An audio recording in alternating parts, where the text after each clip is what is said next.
It was almost real, the Pro Wrestling History Podcast, episode 85. Hello and welcome to this episode of It Was Almost Real, the Pro Wrestling History Podcast. My name is Ken Zimmerman Jr., and this is the podcast dedicated to the history of professional wrestling from 1870 to 1930. And in this episode, I will be talking about a match in May of 1905 where the referee played a major part in who won the match. But first, I'm going to start with a quick update. A lot of the episodes coming up are going to be solo episodes. I'm getting ready to go into my busy time at work. From May until the end of September is really my very, very busy time. Most of the episodes will be single episodes. It's easier for me to coordinate my schedule than to coordinate Dan, Trey's, or Caleb's. Dan has unfortunately had a bit of a setback medically, and I don't know when he's going to be able to get back onto the podcast. As I've said in the past, those of you who are of the praying sort, he definitely appreciates your prayers. And those that are not, your thoughts and well wishes. He covets those as well. The book I've been working on, The Divided Championship, is close to being done. I don't think we'll have any problem at all hitting the publishing date in June. I'm actually at the reunification match now. I've just got a little bit more to write after that, so I should be done by the end of April. We're going to jump into the history topic here in just a second, but I wanted to share a quick personal update in that both of my sons, Trey and Caleb, have come back to Taekwondo in the last couple of weeks. Caleb, who loved judo much more than he did Taekwondo, quit as a teenager when he was a blue belt with a red tip. And Trey is a third-degree black belt, but he has had some back issues because of a trampoline accident when he was 15. However, they've both come back to class, and they've joined my grandsons, Solomon and Connor, who've been in class with me for about 6 months, maybe 9 months now. And so it's martial arts is back to being a family affair. But on Thursday night, Caleb and Connor came with me to class, and we were doing pad drills. So Connor, being 4, is pretty short. So I got down on my knees to hold the pads for him. And when I got down on my knees, my knee made the most awful snapping noise. As my son Caleb said, it sounded like a table leg breaking. Felt a burn in the back of my knee for maybe 30 seconds, but I didn't tear anything, and I didn't think I did. And I got up and I taught forms and everything later on that night, so I figured, fine. Got up Friday morning, it was a little sore in the back, but the knee actually felt more stable than it has in a long time. I told Caleb, I said, I think whatever I did that night, I think I popped something back in place instead of popped something out. Physically, I feel like I did in my 30s. I'm still doing pretty much all the things in the gym and in the dojo that I always did, but my knees are the one issue I have, and it's a family affliction, unfortunately. My parents and my grandparents all had bad knees, and my sisters started with arthritis in their knees in their 20s. I held it off till 33, so I thought I was doing better than most. So this week's history topic, I decided I hadn't spoken enough about referees and how critical a referee could be in a legitimate contest or a double cross. Because double crosses, where one wrestler thinks that the outcome is prearranged and the other wrestler is going to go into business for themselves, shoot on the wrestler and try to beat him legitimately, that only works if the wrestler can legitimately beat the opponent he's in the ring with. If you can't beat the opponent you're in the ring with, then the referee is critical to the double cross. You've seen this in modern times where the referee counted Wendy Richter's shoulders down when the Fabulous Moolah was pinning her, even though Wendy Richter's shoulders were up. You also saw it at the quick submission when Sean put Brett in the sharpshooter in the Montreal Screwjob, which was a double cross, not a screw job. you saw the same thing. The referee was critical. Well, what is true in the worked era was also true in the shoot era. If you were going to pull a double cross in the legitimate era, obviously there would be no double cross. What you would be doing is you would be trying.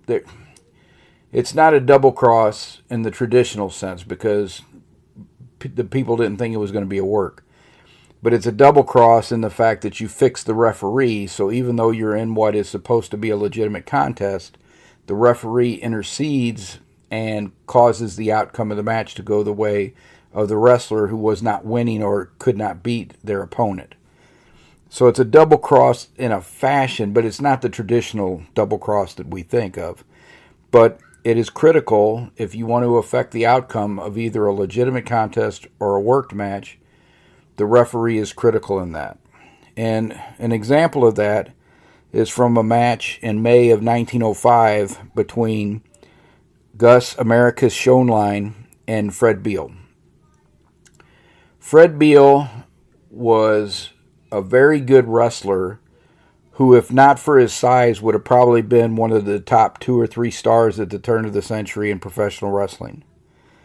Beell stood 5 foot 6 inches tall, and he weighed between 165 and 170 pounds. He looked like a little pocket Hercules. He was a short, really muscular guy. But because he was at such a size disadvantage, he usually lost to the people that were just bigger than him. He wrestled a fair amount of legitimate contests. Beell also wrestled several worked matches, including one of the famous worked returns over the American Heavyweight Wrestling Championship in December of 1906. I think he was wrestling Frank Gotch, in New Orleans, and Gotch kind of fell out of the ring, but he hit his head on the stanchion that was holding up the ropes and knocked himself silly. Of course, he really didn't. This was a worked match. And Beell took advantage of it and pins him. Not even 3 weeks later, 17 days later, Gotch gets the title back in Kansas City. But they would occasionally do these kind of things when a champion was looking too dominant and the fans stopped coming to the match because they're like, why should we pay to see Gotch kill somebody else? They would do this match to make the champion look vulnerable and like the hometown hero might have a chance, or the other wrestler because Gotch was very popular in a lot of the places he went. But you would think that the other wrestler actually had a chance against Gotch, so you might come back out and start coming to the matches again. So they did this famous worked return where he dropped the title to Beell, and Beell dropped the title back. And Gotch was very comfortable doing that, just like Ed Strangler Lewis would be comfortable doing that in the 20s, because if Beell didn't want to give it back, Gotch would just take it. Gus, Americus, Schoenlein, I have not researched enough to say how many worked matches that I think he did and how many shoot matches. My inclination, because I knew who he trained with and I knew who he worked with, my inclination is he probably did work some matches. Most of the matches that I've seen him be involved in are contests, but I have not researched him nearly as much as some of the other wrestlers. He did have Frank Gotch's only contest in 1912. So in 1912, after Gotch beats Hackenschmidt in the second match in Chicago on Labor Day 1911, Gotch wrestled almost all worked matches that following year because he was getting ready to retire. His wife, who he married in 1910, had never been a big fan of him continuing his wrestling career and really wanted him to settle down on the farm. So Gotch wrestled a lighter schedule in 1912, and he wrestled with almost all his training partners. So he was not taking any legitimate contests in 1912, with the exception of the match against Gus Schoenlein, which I think was payback. Schoenlein was one of Hackenschmidt's main training partners in that 1911 training camp, and I don't think Gotch appreciated Schoenlein and Dr. Benjamin Roller working with Hackenschmidt for that 1911 rematch, and he put a legitimate toehold on Schoenlein in their match in 1912 and hurt his ankle legitimately. Schoenlein came back out for the second fall, but Gotch gobbled him up almost immediately, pinned him in like 30 seconds. I think that was payback for the working with Hackenschmidt for the rematch. So in 1904, Schoenlein and Beell wrestled, and Beell won the only fall in that match in 1904. So Schoenlein was wanting to get revenge for that. Not revenge in like I want to cripple Fred Beell, revenge in like I want to get this victory back. So his manager secures a rematch with Beell for May 11th, 1905, and the rematch is in Baltimore, Maryland, which is Schoenlein's hometown. And in combat sports, you'll sometimes hear the term hometown decision. Before this match was over, Fred Beell definitely felt like he was hometown decisioned. So Schoenlein was more comparable with the heavyweights of the day. He stood 5'10". 6'1" was a huge heavyweight. Frank Gotch himself was 5'11", and Schoenlein weighs 210 pounds. So he's decent height, decent weight. He has a size advantage, but not necessarily a power advantage. Beell is a very powerful wrestler. And Beell and Schoenlein wrestle at the Germania Main Court Hall in Baltimore, Maryland on Thursday, May 11th, 1905. You already knew May 11th, but it was a Thursday. The match starts at 9:40 p.m. That's when the referee calls the bell to start the match. And the referee gives the instructions when he brings them to the center of the ring. The referee's name is Harry Jeffries. He's a Baltimore official. He tells them the only hold barred is the stranglehold. Evan the Strangler Lewis in the 1880s and 1890s used the front face lock, or what we would call in MMA, the guillotine choke, to defeat his opponents. And Lewis was a vicious wrestler who held the stranglehold on too long at times. He did that to Sorikichi Matsuda in January of 1886 when he was wrestling him in Chicago. And the referee had to pull Lewis off of Matsuda. And because of that, venues started banning the stranglehold. The Chicago mayor would not issue a permit for wrestling cards in Chicago unless the stranglehold was banned. So in 1905, that stigma is still around for the stranglehold. Eventually, in the 19-teens, because Ed Strangler Lewis originally used it in a working way in his matches, but eventually the commissions all banned it. So the guillotine choke was banned in professional wrestling throughout the United States. The men start to wrestle, and at the 15-minute mark, Beell secures a front face lock and a cross face on Schoenlein. This is not around the neck. This is around the head and face. And it's a pain hold. It causes a lot of pain to the nose and the cheek and everything when you squeeze that hold. And Americus starts thrashing around trying to get loose of it. And Beell's got it cinched very tight. But because both men are sweating, eventually it starts to slip. But it slips forward. And Beell's arm is around Americus's neck. Beell, realizing that it's in a position that could be seen as a chokehold, immediately releases it. But even though he had only held it for like a second, when he realized his arm had slid down to his neck and pulled off, Jeffries immediately disqualifies him. Even though they're in Americus's hometown, the fans are kind of incredulous why he disqualified Beell so quickly when Beell immediately released the hold, because he obviously knew it had slid down to the neck. Harry Parker, who was Beell's second, a professional wrestler also in that era, jumped in to protest the decision as a couple of fans try to jump into the ring. The police are able to clear the ring of the fans, and Parker continues his protest that this is ridiculous. Beell obviously knew that it had slid down to the neck and had released it immediately. How could you possibly disqualify him for this hold? And the referee said, I made it very clear in the beginning that the stranglehold was banned. He put his arm around the neck and squeezed, so he's disqualified. for the first fall. Parker returns to his seat, but he's incredulous and protests to the ringside officials that this is not right and that his wrestler's being hometown.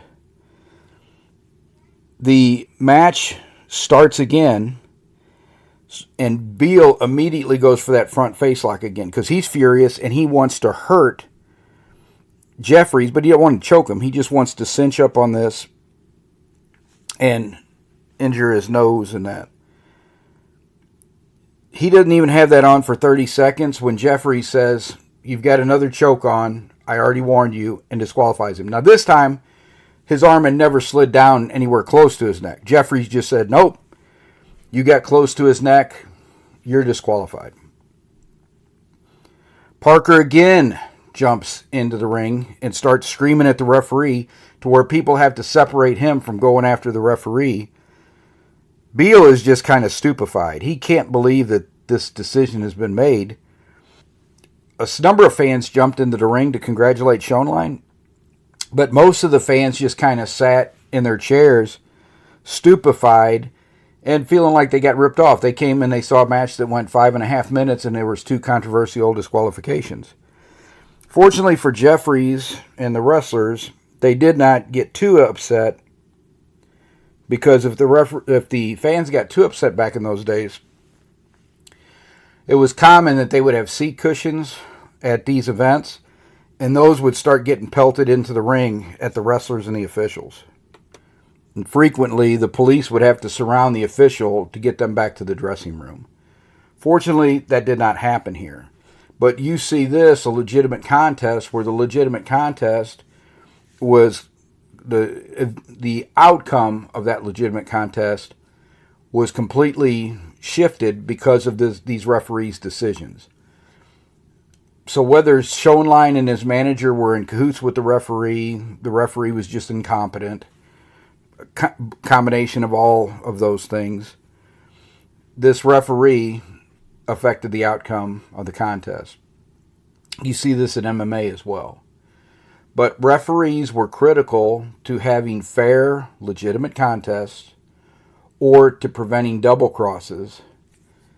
And so you will see, particularly during the double cross era, when Billy Sandow was in cahoots with Paul Bowser to try to substitute Joe Malkowitz into the match with Joe Stecker, besides Malkowitz jumping into the ring, Bowser also tried to substitute the referee at the last minute. And that's when Tony and Joe Stecker said, "Nope," jumped out of the ring and left Boston. You see the same thing when they are going to have the reunification match in 1928. The reason they chose St. Louis, besides the fact that they trusted Tom Pax, they trusted Harry Sharp, who was the normal St. Louis referee. They would not have this match in Los Angeles because they did not trust a referee picked by Carnation Ludero. They wouldn't have it in New York because they didn't trust Jack Curley. Even though the Goldust trio of Sandow and Lewis, well, they weren't the Goldust trio by this time because Mon had left them. Sandow's promotional management group had a working relationship with Ray Fabiani. Because the double cross of Big Wayne Munn had happened in Philadelphia, they were not really wanting to have the match in Philadelphia either, even though they weren't sure that Fabiani was in on the double cross. In my opinion, he had to be, because the Philadelphia police were there to protect Zbyszko after the double cross. I don't think any of the other promoters had the kind of power to make that happen except Ray Fabiani. So it made sense that the match ended up in St. Louis because they trusted Harry Sharp to give a fair verdict, not to be influenced or bought off by the other camps, and that he was competent. Referees were critical to have a fair, legitimate contest. They were also critical if you wanted to double cross somebody or if you wanted to wrestle a legitimate contest and have the referee in your pocket to render any decision in your favor, which is what we saw with Beell and Schoenlein. My recommendation for this week, and I would recommend anybody go out of their way to watch the induction ceremony for Paul Triple H Levesque. I believe that the speech he gave shows that that company is in very good hands. It was good to see somebody that everybody says is the most solid person. Not that he's the nicest guy in the world, not that he's not a businessman, but that he's just a solid person with not a whole lot of bad habits, who tries to do the right thing even when he can't. Until next week, everybody, take care. Bye-bye.